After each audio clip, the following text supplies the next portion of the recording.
Welcome to the Piltdown Superman podcast.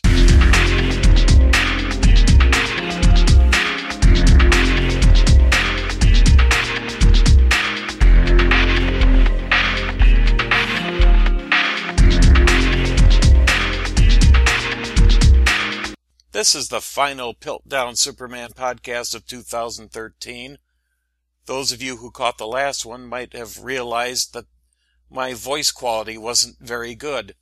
That was an emergency replacement microphone, and I just made it work. I thought I could get by with it. This one cost quite a bit more, and it picks up a lot of sound, so you'll hear various clickings on my keyboard and things like that. But I'm definitely going to be able to make a go of it with this one, and hopefully I won't get the cord caught in the vacuum cleaner or something like that. In a previous episode, we talked about the ad hominem fallacies. One of the versions of it was called the Circumstantial Ad Hominem, which is a personal attack based on circumstances. And when you research these informal logical fallacies, you'll realize that there are different categories. People look at them in different ways. Some of them even have different names.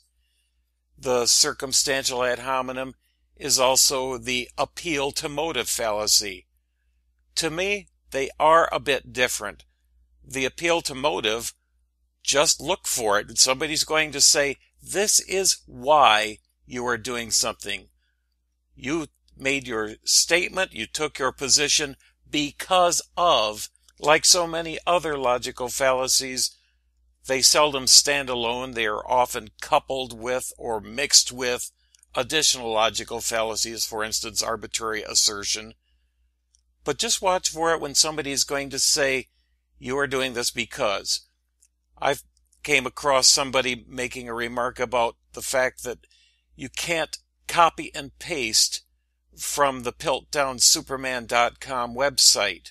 Someone was complaining about it and said that I did that because I was afraid of fact-checking. When somebody makes a statement like that, even though it's silly on the surface, but when somebody makes some kind of a statement of, this is because of that motive, just find out, okay, how do you know this? Do you have any kind of source documents? Do you have anything to back up your assertion? No, they don't. They're just making this stuff up out of thin air in order to demonize the person. And I've been tempted to actually explain why I have the copy and paste disabled on Piltdown Superman, but I decided no, it's actually more fun to keep them guessing. I learned this from another website that doesn't allow copy and paste. Some websites will even disable the right-click ability so you can't save a picture or get information on it. Which, if somebody wants the picture, they're going to get it. I think that's a bit silly. I've experienced the appeal to motive fallacy in my workplace. Now, I'm sure just about everybody has experienced this, but it's far worse when it comes from somebody in an authority position. When managers don't like somebody or they just get into a bad mood or something and say, oh, let's pick on, you don't want to do this particular task because you don't want to work. Okay, yes, that's a very good idea, not only to insult your employee, but to assume that you know their motive. Then they wonder why the company is not listed in the top 100 places to work listings of Forbes or some of those big companies that do that sort of thing. Maybe that's a possibility. Ever consider that, Buttercup? This one just kind of irritates me because it implies that the person speaking has some special insight into the character and thought processes of the person that they're attacking. And that's all it really is, a personal attack. Breaking news that I'm going to have to splice into the rest of this podcast. After I thought I was done, my wife came home. No, she is not dead, despite the efforts of some at poisoning the well. which we'll discuss in a future podcast. She was visiting her parents at the old folks' home, and her mother is, mean-spirited and vindictive. She will say all kinds of things that no mother should say to a daughter. And she said, "You're getting mean because you're on a diet." There it is. Appeal to motive fallacy, clear-cut and simple.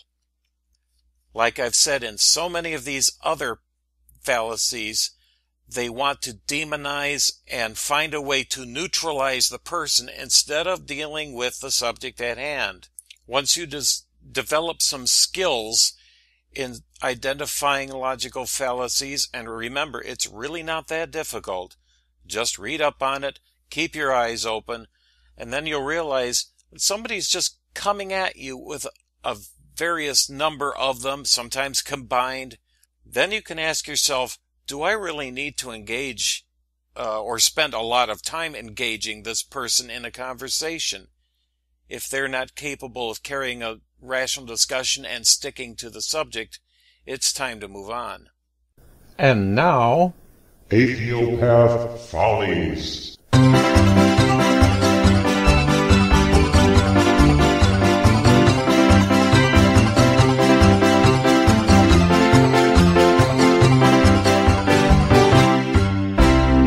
I had some difficulty in selecting the Athiopath Follies for this week because there were so many of them to choose from, and I wanted to keep it simple and get a good example, but I'm still going to have to give you something where it's more than one fallacy at a time.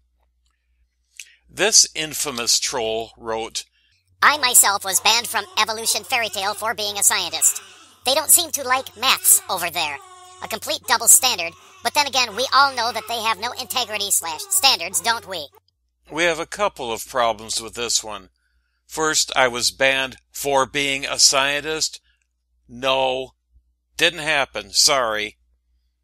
And second, we all know that they have no integrity or standards. No, we don't all know that.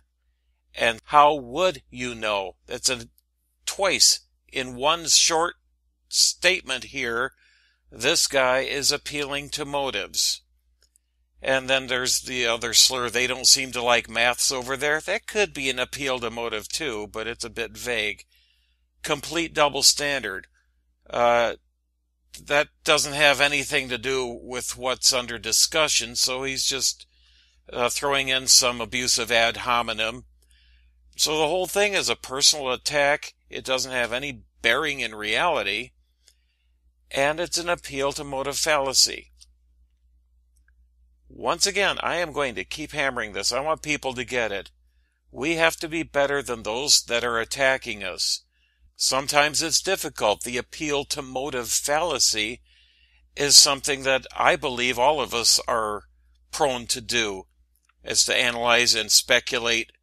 It's fine to go ahead and do that, but it's best to keep it to yourself and your friends, and not just to put this forward in some kind of a discussion where somebody's being serious and you have opposing viewpoints and you want to come to some kind of a logical conclusion and have an intelligent discussion.